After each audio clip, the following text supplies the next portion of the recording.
it's so nice to be back on Zoom. Matthew and Arisha are far more adverse to this, not adverse, but far more skilled at this introductory moment than I have. I've talked, but I haven't introduced. So I'm actually, it's really nice to be back on Zoom. And I think for us who are from the Strauss side, I can see Wilhelm and a few other of our team, it's always a really proud moment to actually open 2020's moment of the Emerging Painters Invitation Prize. This time last year, well, a few months earlier, we were in Harare, which was really good fun and an experience that I think will very much resonate with us this year as we're all sitting in our homes or our offices around the world. So welcome to Strauss & Company's Zoom talk, and thank you, Valerie, and thank you for all the panelists who are here. And as I said earlier, it's a great privilege for Strauss & Company to be supporting such an important initiative. We very much, as our one of our business pillars, is the supporting of emerging painters and artists within our community, and this is very apt, particularly now in a market where, well, in a world where we are sitting so far away from each other, that the more collaboration and acknowledgement of upskills helping artists to grow and nurture is so pertinent. I can see Bina as well. So, but from our side, we are very proud to be involved in the second year of this prize. And I say over to you. And we look forward to hearing from all of you on the panel. And I think Arisha is going to start to show some of the finalists' images. And I think I can see some of the finalists are also on this call. So it's very nice to welcome everybody. Right. So thanks so much, Susie. And because she is modest, I'll say Susie is the executive director of Strauss & Co. And Strauss & Co. is the leading South African auction house. And so we're thrilled to have Strauss & Co. come back as a supporter. And it's also interesting because so I'm Valerie Kabov. I am the chair of Emerging African Art Galleries Association, and also a co-founder of the Emerging Painting Invitational, which was founded in 2019. We launched the prize in Harare. The vision of the prize is to support emerging painters on the continent. The reason we started with painting is because painting is perhaps the world's leading and, and certainly the most, I guess, renowned medium in so many ways, as well as historically, I mean, going back to cave painting across the world. And yet currently on the continent, it's a very difficult one to develop and promote. And we wanted to create a point of visibility and a point for meeting for emerging painters to develop community, but also to share a vision of the continent that often doesn't get seen internationally, because a lot of what we see internationally is through the prism of art fairs that are done outside the continent that don't often create, that are tailored for Western tastes. And we wanted something that would bring the vision of diversity back to the continent and have a continental perspective on this. So, and this is a prize for young painters. Everyone in this year's prize is under 30, so extremely young. And we have an extraordinary diversity. We have, they were nominated by the Emerging African Art Galleries Association nominating committee made up of, and guests made up of people who are like art professionals who work across the continent. And we have, right now you have on the screen our 3 incredible jurors. I think most of them are with us. Dorothy Aminuke, who is an artist and lecturer at Kumasi in Ghana. We have Amel Benes, who is an artist and is based between Tunis and Paris. And we have Florine Demosthene, who's born in Haiti, grew up in the US and lives between Accra, New York, and Port-au-Prince, from what I can, and is very difficult to get on a daily basis. So we are very honored to have our 3 judges. I would also be remiss if I didn't mention that in addition to the support of Strauss & Co, we have the support of Art Africa magazine as our proud media partner, who've been also a great support since the very start, as well as Pro Helvetia, who are very involved in supporting mobility for artists in Southern African region. So I would like to, these are all the formalities. So on the screen you're seeing right now the EPI finalists. So for those of you who are not aware, all of the works in the final are also part of a very special charity sale that Strauss is hosting for us. Charity in a sense that, or rather a sponsored sale in a sense that Strauss, in addition to being the sponsors of the first prize, so the award ceremony will be at the conclusion of the sale on Monday, the 19th of October. I'm just running briefly through the program, and I would encourage everyone to check out the works on the Strauss auction website, and if you're interested in the works, please bid for them, because you will be supporting the artists very much and as directly as possible in this event. And this is the time when support for artists is a huge priority. Not, in general, support for artists is a huge priority, but right now even more than ever. And so what else? And so I would also very briefly also say a little bit about the program. So this event is ongoing until 19th of October, as I mentioned. And we will also be doing, in addition to the panel launch and the panel discussion today, we will also be hosting a masterclass tomorrow for all the finalists to, in particular, but also for the public, with Gresham Tepionyaude and Wycliffe Mundopa. And it'll be an in-studio demonstration with an opportunity for the finalists to engage with I guess, senior painters and who are much more established, and to discuss, elements of practice. Then also we would encourage everyone, there's, right now, so if Arisha can highlight the booking form, if anyone is interested in booking a virtual studio visit with any of our finalists, they're open to doing a special studio visit. This could be for professional reasons, for collecting reasons. So please fill out the booking form if you're interested. And on Thursday, we have our second panel discussion. Oh my goodness, no. Switch off the phone. Sorry about that. We have a second panel discussion focused on building careers for African artists on the continent and beyond, with Sabrina Amrani, who's the founder of Sabrina Amrani Gallery in Madrid, Mihaly Solomon, founder of Prism Art Fair Miami, and our very own Susie Goodman, executive director of Strauss & Co. So this is the, this is my express in a hurry introduction to the event. I'm very, very interested. I know there are a lot of artists in the audience today. I'm very interested in opening up to questions. So please submit questions in the chat, and we will be trying to answer as many questions as possible. So this is, this is about the future. So this particular panel for me was very important, and I would like to introduce our panelists for tonight. Anelisa Mangcu, who is the curator at Ebony Curated in Cape Town. Say hi, Anelisa. Just hi, everyone. Hi. Then we have Don Handa, who is also a curator and gallery manager at Circle Art Gallery, as well as managing independent projects in Nairobi. Say hi, Don.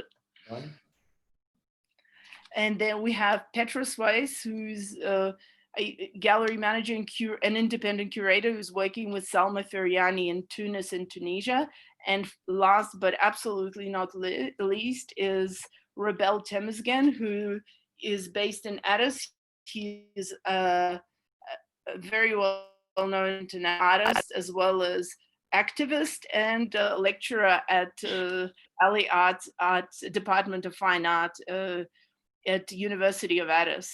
So so very much welcome. I'm really thrilled to be able to speak to you, because I know it may not have been possible if it wasn't for COVID. So there are certain advantages to being able to convene an incredible international panel at this time. The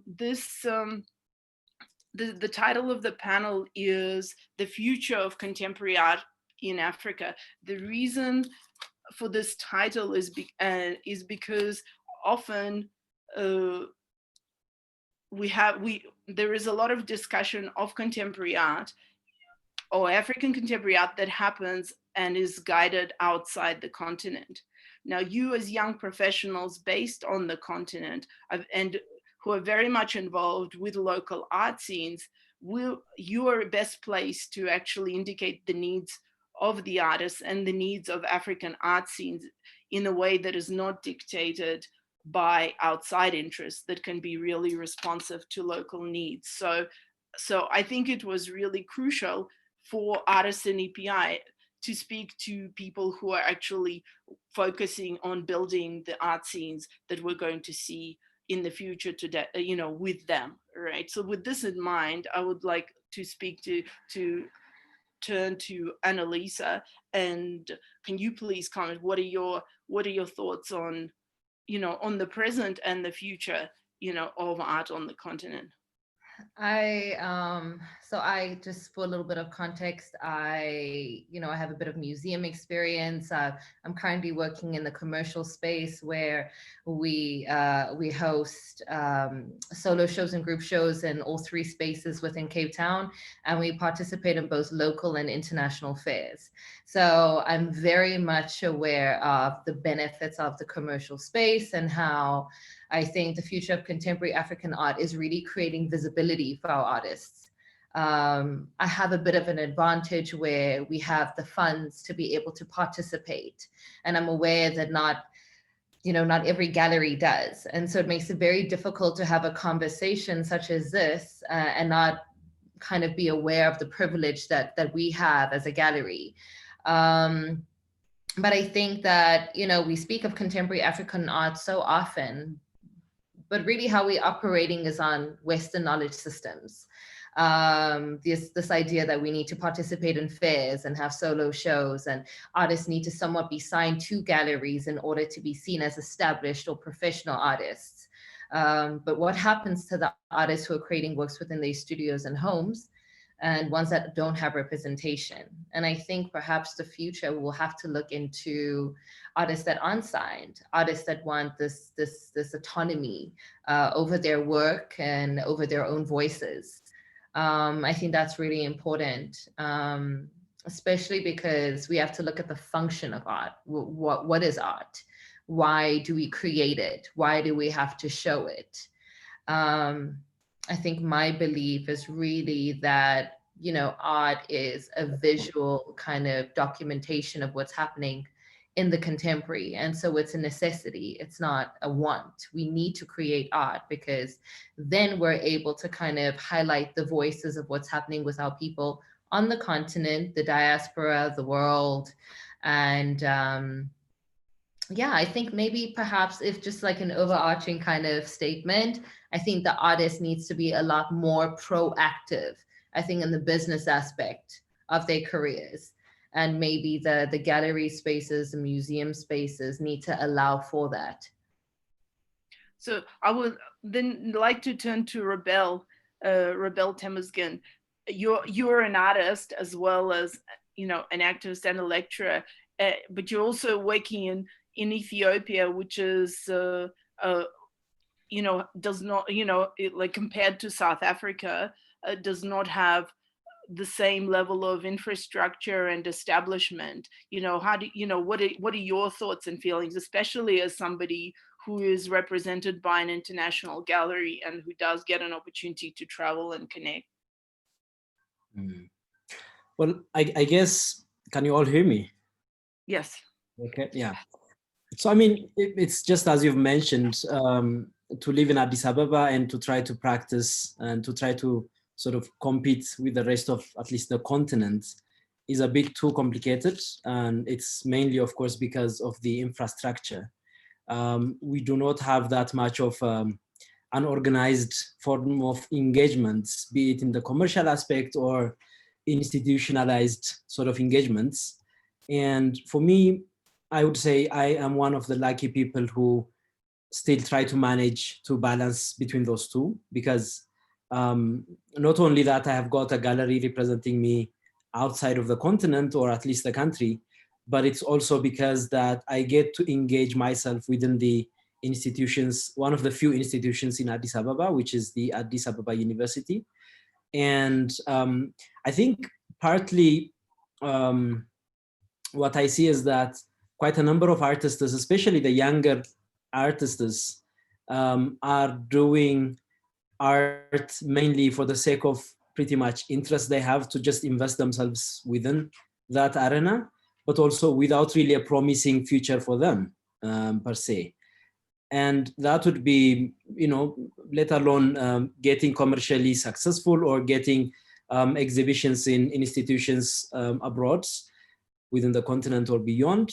But it's also even in terms of, let's say, educational access, for one, or access to art materials, art supplies, as simple as that. I could not mention any single store that have got art supplies. So you could imagine how complicated things get when you have no financial structure aligned for several directions that you want to take. But also, even if you have got a support from family, let's say, or like someone like me who have got access to other source of income from abroad, then you still have to manage your own business by traveling and purchasing everything you could at once and coming back home. And especially when it comes to such a time of this pandemic now, then you become more and more on your own more than ever as well. So it's kind of a double sort of hit that it gets you. But again, I think the most part of being able to produce, at least from what I witness around here, is people have got passion. I would relate to this as a very classic time of maybe, let's say, in the 19th, 18th century, sort of passion for making work and kind of engaging within the very small local scale audience and interactions. So I guess sort of what I see as a future maybe for this is for the continent to be stronger enough to build more network, because I think the resource really have to be mobilized, at least for now, within the continent, so that places like Johannesburg or South Africa at large, or Nigeria, or let's say Egypt or some other places, have got more network within the less privileged places where there is also even more potential, more talent, more people with full energies that are really ready to just kick off. So I think that would be the future that I really would want to see and have a hope for. No, thanks very much, Robel.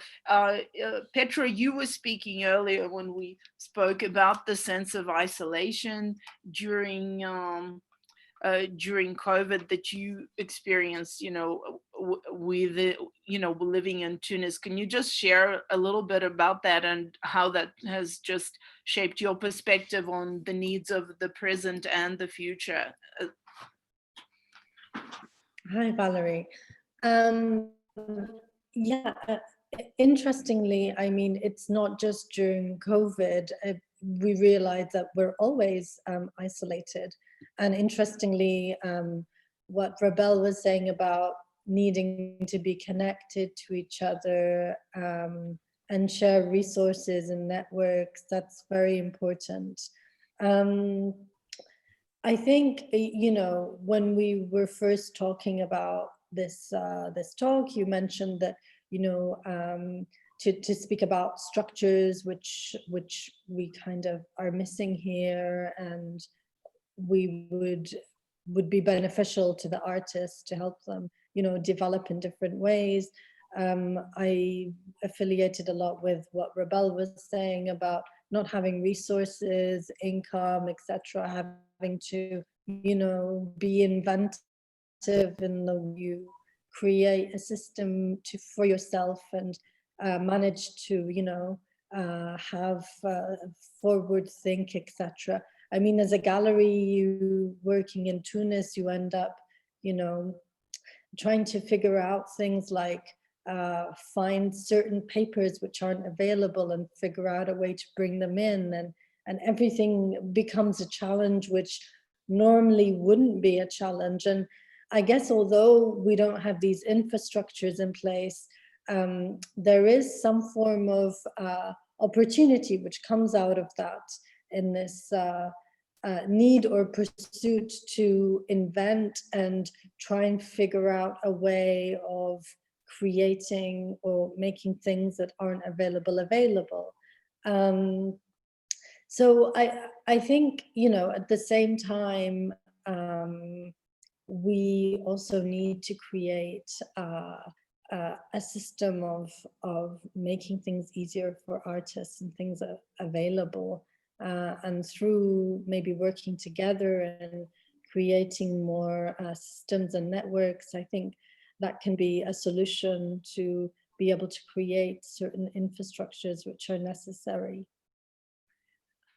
Thanks so much, Petra. You, in terms of being inventive and creative, I think artists in Nairobi are, you know, very much known for that. So Don, can you tell us, I mean, you know, and I think this is, I think one of the things that for me has been missing in the way that you know, the COVID crisis is being reflected on in the art media is the absence of an understanding of how resourcefulness is something that everyone in Africa is very familiar with, and African art professionals in particular, and yet you know, and yet the Western art press has completely neglected to give an ear to that. I mean, what are some of the things that artists in Nairobi have been doing, Don? I know that you do independent curatorial projects, but you're broadly involved in the whole sector. I think it's quite interesting to me, first of all, listening to other people speaking and hearing talk about, you know, not being able to find a particular kind of paper, because that's very relatable. Something that for me I've found has been very interesting in my time in Nairobi's art scene, and something that with a little bit of, you know, research you find has been a consistent part of Kenya's, at least around Nairobi, the past couple of decades, is this notion of collectivism and artists working together.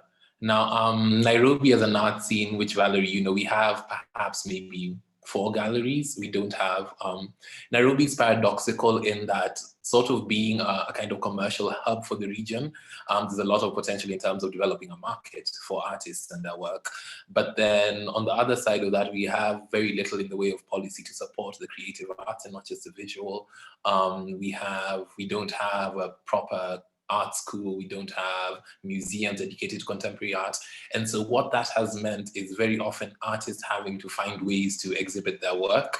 And a format that I find is very common in Nairobi and that really brings people together, particularly artists, is the open studios, simply because there's limited galleries, there's limited spaces, but very often you have artists sharing works in progress or bodies of work that perhaps have been concluded and they don't have spaces to show these works. And I think those spaces that artists create for themselves to congregate are the places where sort of the interesting practices that we have emerging in Nairobi today are coming from.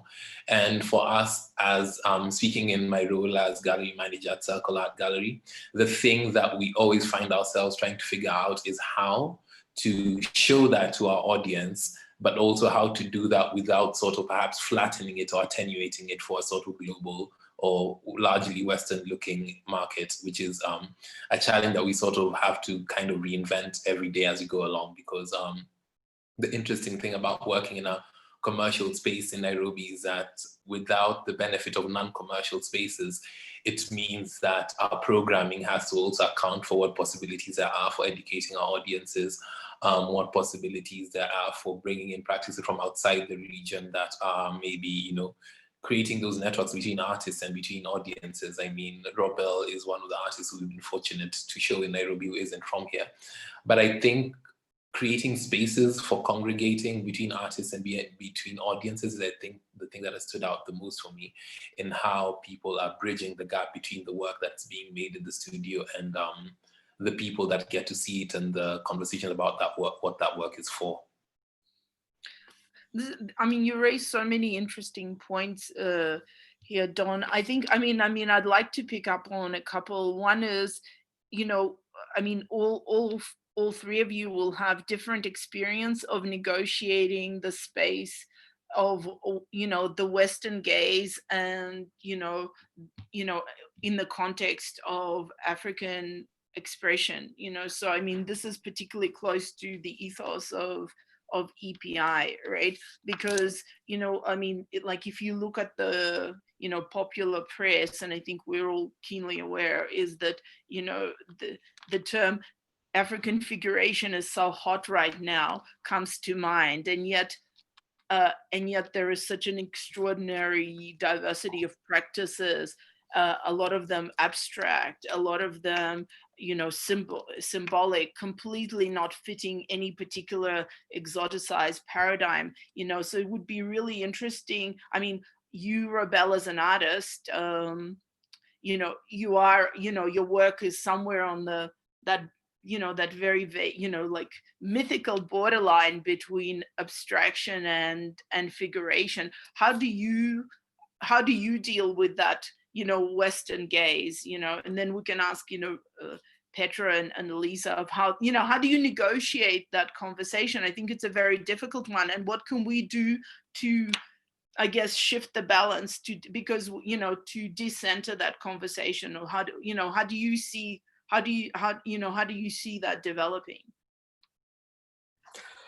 Well, I guess you've raised quite an interesting aspect of, I think, being able to be an artist and to practice involves hugely also this part of the concept, which is how do you exhibit and how do you understand the context so that you don't get misunderstood, because the agency that you take with you whenever it comes to outside of, you know, the context that you're familiar with or the context that are familiar to you, or when you go to Europe, let's say, but also within even the continent Africa, how do you build that image that doesn't really destroy the image that you want to protect, at least? So I guess partly whenever there is a project that I want to engage, or whenever there is an exhibition project particularly, then that's the most important part that I kind of want to decide on at the beginning. Because let's say if it's the painting project that I present, which has to do with a spiritual phenomena in places in Ethiopia, then it's likely to be understood as, you know, something from Africa, as black and white as that. And then the way I present the work, or the way I decide for the medium to be, starts to, I think, differentiate what I want to kind of limit as an access. Let's say if it's a performance thing that I do, and if it's a painting, the engagement of the audience kind of shifts. You know, when you have a black body acting in a gallery space where there is, you know, nearly white people entirely surrounding you, that notion differs from a painting on the wall or from the ceiling down to the ground, and the audience is there, and you might be even perceived as one of the audiences in a way. So I think it all begins with capacitating yourself to understand the contexts that you're showing. It doesn't necessarily change the work, but at least it would definitely change the way the work would be perceived.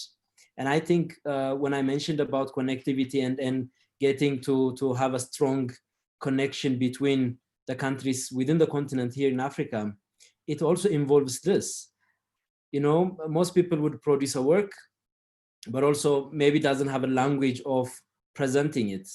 And the language of presentation of one's work, I think also is one of the big part of producing a work and kind of bringing it to the world. And I think it all begins with also kind of knowing your surrounding, knowing the continent we live in, understanding where we're exhibiting beyond the studio involvement we have privately. So I understand it more or less in that sense. That's really super interesting.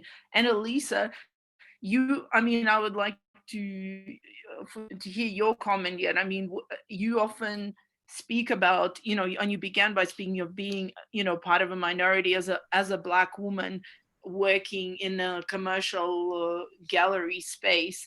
How does that temper your engagement with audiences, and how do you negotiate that conversation of presenting work by Black artists, you know, and protecting it also, and protecting their content? What is, you know, and what needs to change? Like, you know, let's get revolutionary here just a little bit. Come on, I was going to go there. We said we were not going to do this.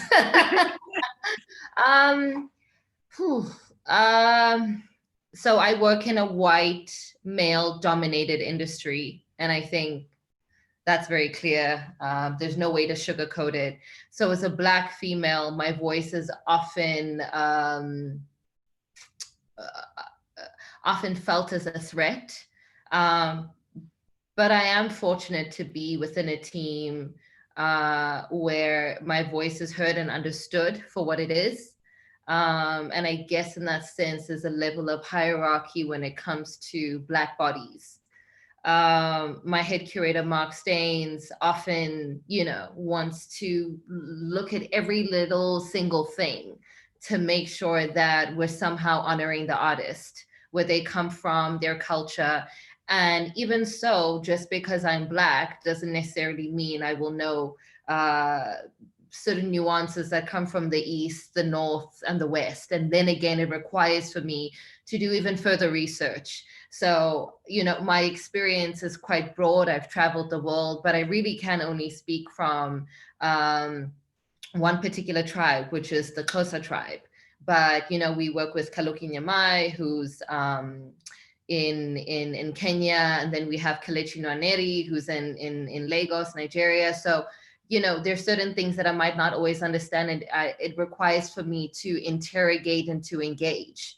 However, we do often have the Western gaze participating within the space or engaging within fairs, asking interesting questions, but perhaps perceiving the art in a particular way. So the only role and the only thing I can do as a curator is to honor the artist and to honor where they come from and their intention with the work. I unfortunately cannot control what the audience or the collective feels about the work. I've often had collectors come in and say they really like a particular artist's work because it doesn't scream Black pain. Some artists, collectors don't want to deal with the kind of political, economic, social disparities between, the marginalized and the West. But then again, it requires for me as a person to kind of navigate that space, because of course we want people to collect the work. You want the artist to thrive and to flourish. But at the same time, there's a really cute baby here, Dovey, who's at hi. So I'm sometimes stuck between those things, where I have to honor the artist and honor the intention and the integrity of the artist's work and the story that they're telling. But at the same time, my job in the commercial space, especially quite a successful gallery who participates in local and international fairs, and our artists are able to work with other galleries, because that's just kind of our ethos, to work with different galleries for exposure, because visibility is in the forefront. I also have to make sure those sales are happening, and I also have to make sure that the artists are getting their dreams, their dreams are happening or they're coming true. So it becomes very difficult to kind of argue with the collector or the institution or whoever it is that's coming forth and kind of challenging certain things about the artist's work, as well as I think maybe our direction and intention. So does that mean that happens in your independent projects? No, so because in my independent projects, I'm kind of, I am, what's the word? English is not my first language. I am representing, that's the word. I'm representing myself. I then can be very kind of clear about my politics, and often I am. When I was at Michaelis 2 years ago, I did an exhibition on my thesis was on the unethical evaluation of Black women's hair.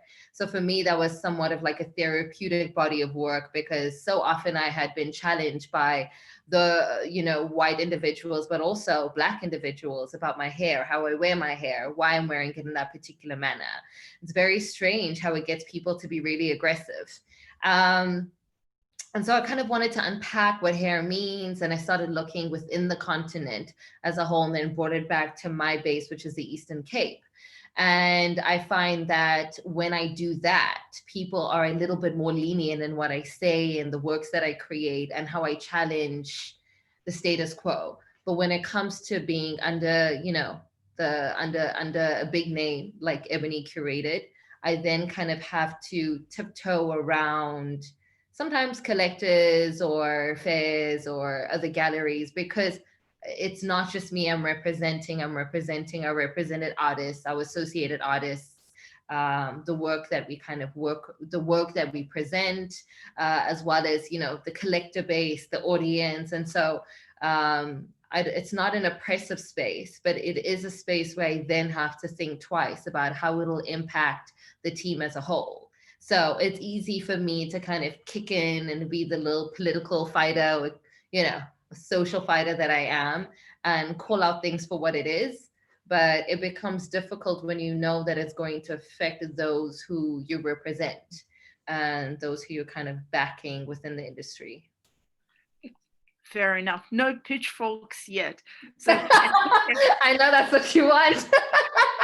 And Petra, what about you? Because Tunisia is really close to Europe, and so like in that you have that distinction of there being constant traffic and in conversation with Europe, and also a history that connects Tunis in particular, which is historically was Carthage and connected to the Roman Empire. How does that European connection impact in some ways? I mean, on the relationship with the rest of the continent, and also the conversation between Tunisia and Tunisian contemporary art, and I guess the the Western world or the rest of the market, in the way like the art market. A lot of our artists are based in Paris, actually, because of the relations between Tunisia and France. In going back to what we were discussing earlier, for reasons of economic accessibility, resources, availability of kind of there's a lot more movement there, and it's more ideal for them to be based there. So there's a lot of relationship anyway between the gallery, well, between Tunisia and France, in terms of student education, going to do the masters, for example, for art students, starting off in Tunis and then finishing off in Paris, or and because of the language as well, because in Tunisia, it's a francophone, so there's Tunisi language, and also everyone speaks French. However, with the Selma Feriani Gallery, the gallery started off actually in London, so there's always been relationship between London and Tunis. So for us, it's really important to kind of offer exposure for artists in London, a lot of the artists we have on the roster haven't shown that much in London, and have certainly not had solo exhibitions in London. So for us, that's something which we would, be driving once, we're able to move more in the near future. How does the cultural conversation take place? Because it's an interesting diversion away from the sort of predictable, former colonial paths rather. I think, for example, I mean, you have a lot of the artists that we work with speak of a very good example is Nidal Shamikh through his drawings. He talks about kind of the political history between, the colonialist history. His last exhibition of Visage, he was working with, archives of Le Miroir, which was documenting, the era. And at the moment we have on show an artwork by Ismail Bahari, which also looks at, a particular photograph taking on the day of the Tunisian independence.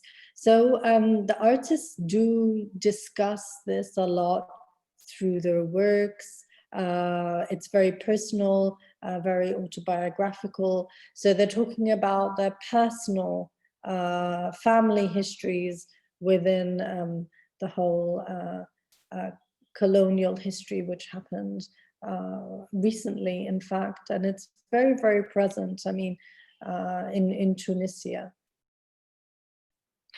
Thanks very much. I'm going to ask everyone for one sentence comments, right? Starting with Robel, if you had to change one thing in the art world for contemporary African art, what would it be?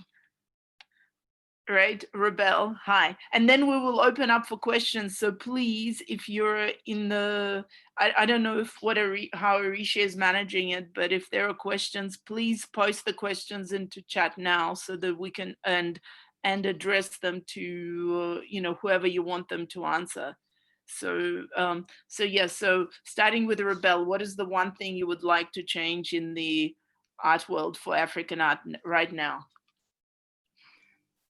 That's like a book condensed in a sentence. So I wouldn't dare to actually do this, because there's no single not a single idea or sentence that would, I think, comprehend it.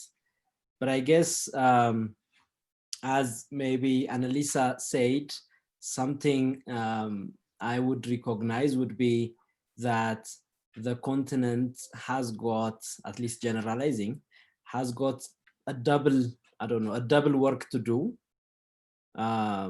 meaning that there is a layer added for us to work on, to struggle to understand, to know. So I guess that would be something. It's not a sentence, obviously, and it's not gonna be. So I guess that's something that should be understood by most of us, so that we're capable and we're how do you say it? We are at least prepared for what we're facing towards in building, if there is any continental sort of art future.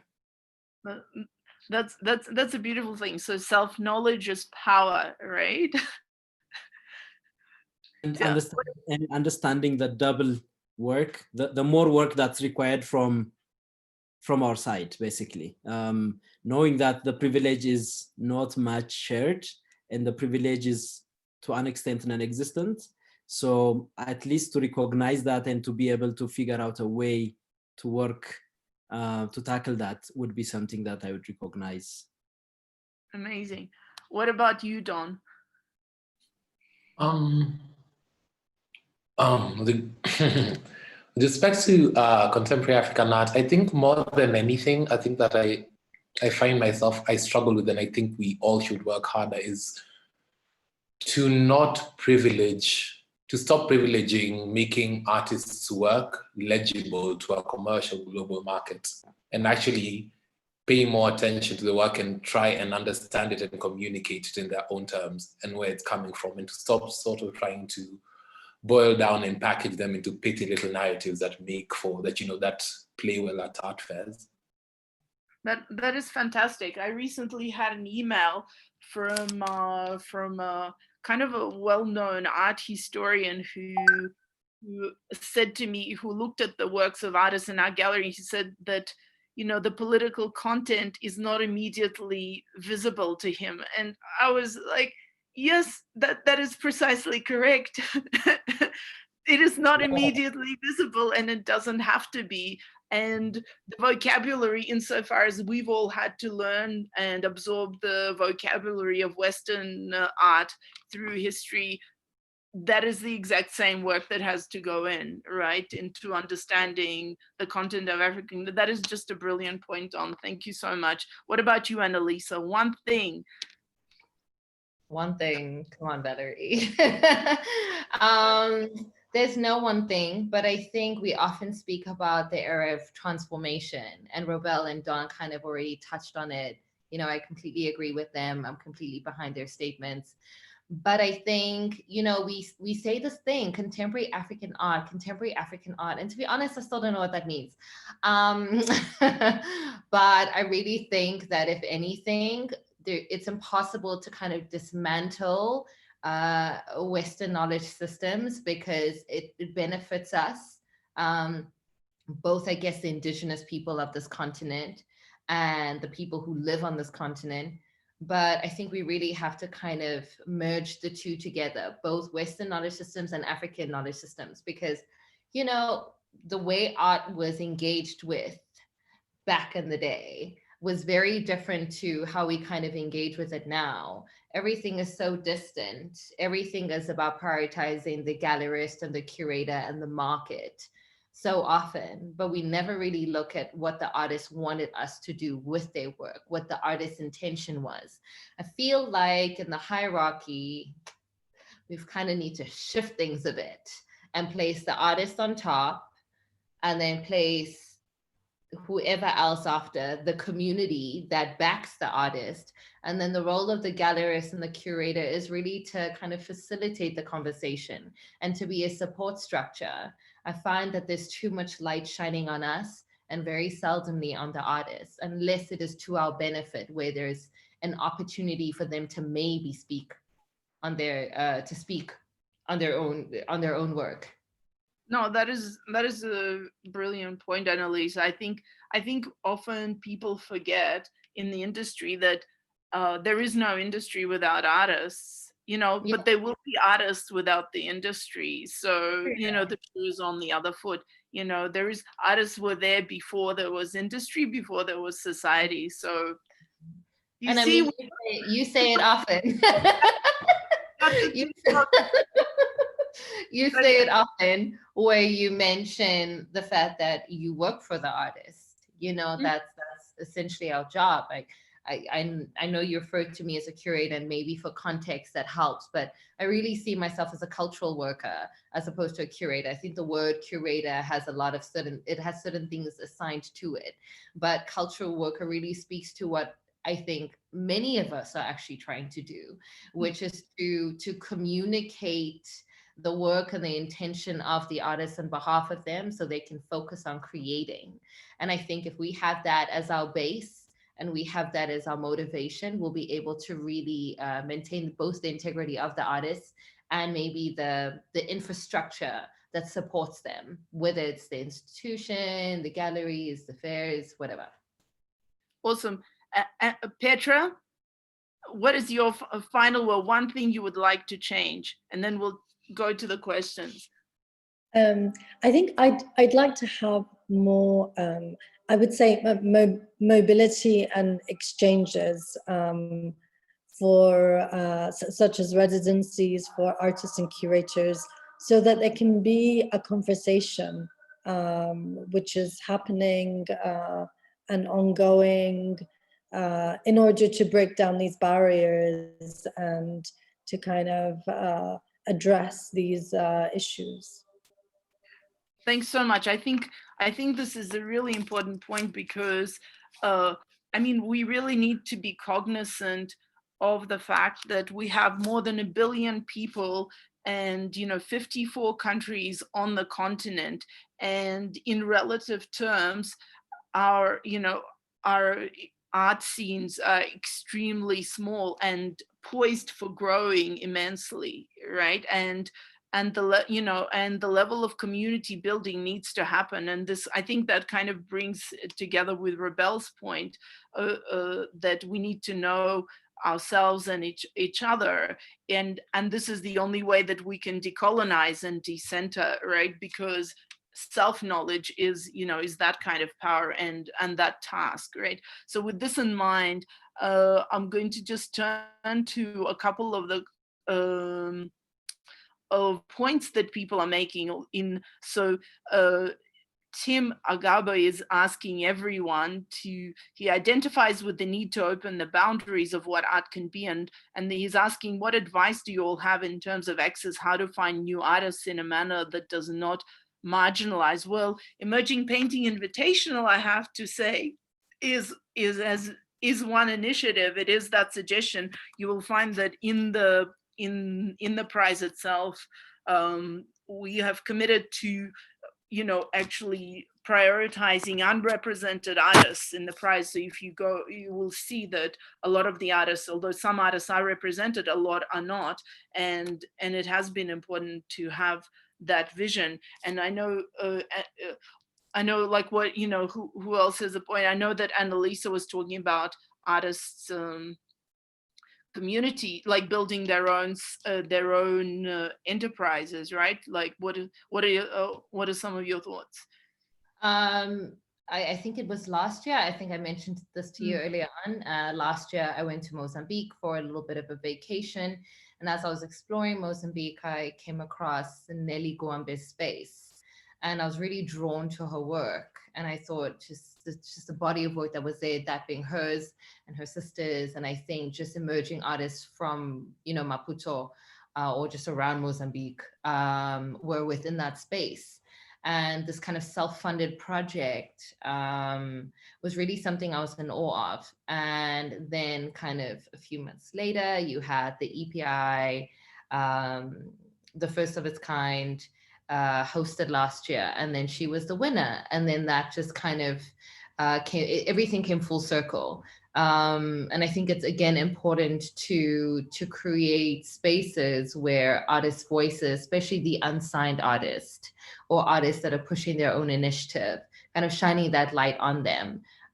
So I think that's great. One of the finalists of the EPI Prize for 2020 is one of my represented artists, Lando Jamini. So I'm very, I'm very excited about that. Although he is represented, he is still emerging and kind of finding his feet in the industry. And it's so great to kind of have organizations such as yours kind of pushing his work more and kind of challenging him as an artist. Because whether you're showcased at fairs or you have a solo show or participating in group shows, it's just never enough. I think artists always need to be supported, need to be encouraged, both by people that they work with in close proximity and kind of outside organizations. So, and I think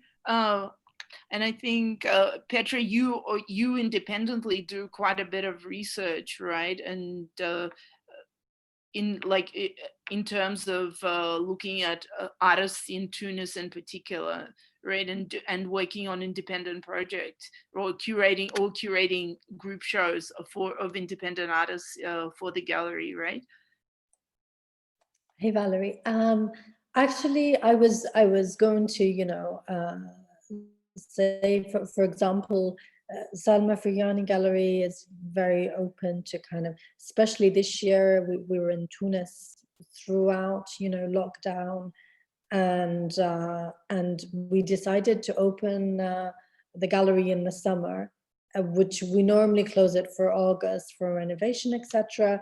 And we invited 3 emerging artists who are very young in Tunis, who have never had exhibitions in galleries and unrepresented. So from that, I mean, there's space for experimentation and, you know, trying new things out. And actually we enjoyed it so much that, you know, it's something that we want to consider doing more. So I think, you know, this idea of community and, you know, working together, being open also for, you know, experimentation and trying new models, etc. I think that's very important, especially when you're working in an area with such little resources. Yeah. And what about you, Don? I mean, what sort of advice do you have? And what's it? Yeah. Are we still, I mean, this is such a broad question, but what advice do you have for young artists who are trying to make their way, you know, that is? I think this is always a tricky thing to answer for me, because quite frankly, most of the artists I'm working with are the same age as me, so we're all figuring this out. But I think the thing that I find myself always telling artists is spend time with the work. I think it's very important to, you know, you're doing your research and you're putting yourself out there, you're reaching out to galleries and dealers and you're trying to pursue these opportunities. But I think it's really, really important to spend time with the work, particularly because I feel like we're in a moment where perhaps it's an almost carnivorous system where there's sort of this impulse to novelty and everyone is ready for the next big thing. And so it's very easy to get swept up, you know, and, you know, it's very easy. Market success can come quite early. It's very easy to meet, you know, curators, dealers, galleries who, you know, get very excited about work and decide to put them in shows and so on and so forth, but then perhaps don't necessarily stay the course and stay that journey with you. And so I think for me, it's, and I think it's a difficult thing to manage, especially when you're working in a space that has limited structural support for the work that you're trying to do. But I think it's really, really important to spend time with the work more than anything else. And I think at some point also to let people come, even not necessarily to you, but to the work, if that makes sense, you know, and have people and it's okay to demand more from the people who are asking to work with you. It's okay to ask them to spend time understanding what you're doing and communicating what it is that you're trying to achieve with your work. Spend time with your work and have the confidence, as difficult as it can be sometimes, to stand up for your work and to ask for more from the people who show up, dealers, curators, galleries, etc., who show up to work with you. To ask for more and to ask, I really like what Anelisa said, which is, you know, honoring the work of artists. I think it's important for artists to ask for that. I think it's important, you know, to not leave room for someone to try and teach you what it is that you're doing.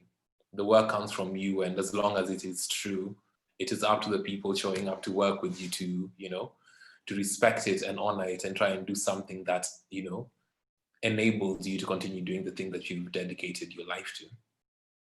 No, it's an excellent point. I'm going to turn the next question to Robel, and it comes from Tebe Petogo, who is also our finalist from Botswana.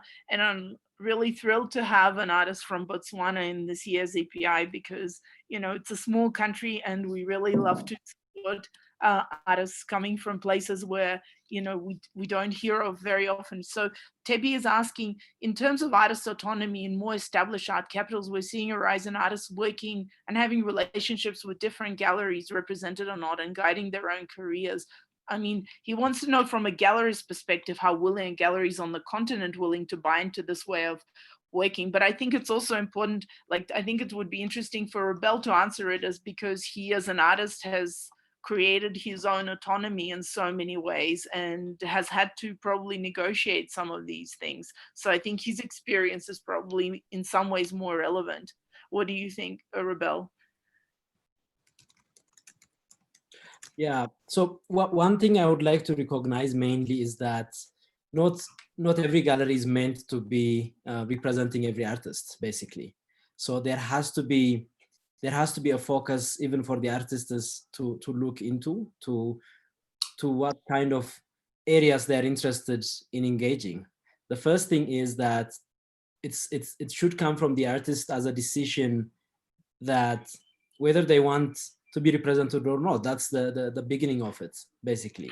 And then the second thing would be that also they shouldn't be represented maybe immediately. So there could be a step that they could take towards to get themselves visible enough so that there is an option for them whether to be involved or not within a gallery, arena.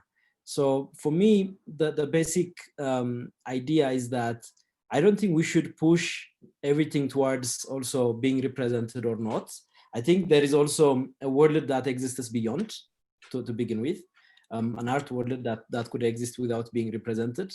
But also specifically, I could mention my own experience where there is only one gallery, I would say, in Addis Ababa that have a structure where there is a representation working. And besides that, there is no really such a structure that exists. So what you should do is that the first thing first is to focus on the artwork, to build your own career, to build something that's substantial enough whenever there is a potential revealing itself that one could easily be available and be visible enough. So to work on oneself to build a strong enough practice, a strong enough concept, a strong enough artworks, I think would be the beginning of it all, because it's only when you have that galleries would be interested on you. It's not the other way that you would go to the galleries and kind of request for you to be presented by them. I think the most part we should be concerned about as an artist is, do we have enough material that would representation happens also. It's often the case that an artist is a little bit pushed towards producing more and more. And I think it doesn't end by being represented, but it actually has that responsibility also of how do you manage that representation and how do we figure out which institution to be affiliated with. So there is more politics to it than I think just being represented or not. So I think to be able to know and understand all this dynamics would definitely lead into that as well. I think that is an excellent point, which is why I thought it should come from an artist, because as we've been saying, artists should be at the forefront and should be claiming agency. And we're at a time which highlights the importance of artists and the importance of artist agency and being and speaking their truth in a way. And so our jobs as art professionals is truly as being facilitators. I mean, speaking as a gallerist myself, and Robel said this, you can't be in every place all the time. So we like as a gallerist, again, you said, it's a relationship, relationship with an artist. Every gallery has a different relationship, and every artist has to negotiate, has to figure out what relationship they want and with which gallery. They're not every gallery is the same. And so we have, as a gallery on the continent, we're also aware that we need partners. No one can do everything on their own, neither the artist nor the gallery, and we need partners and collaboration. So these relations, but you want to have the right kinds of relationships for you.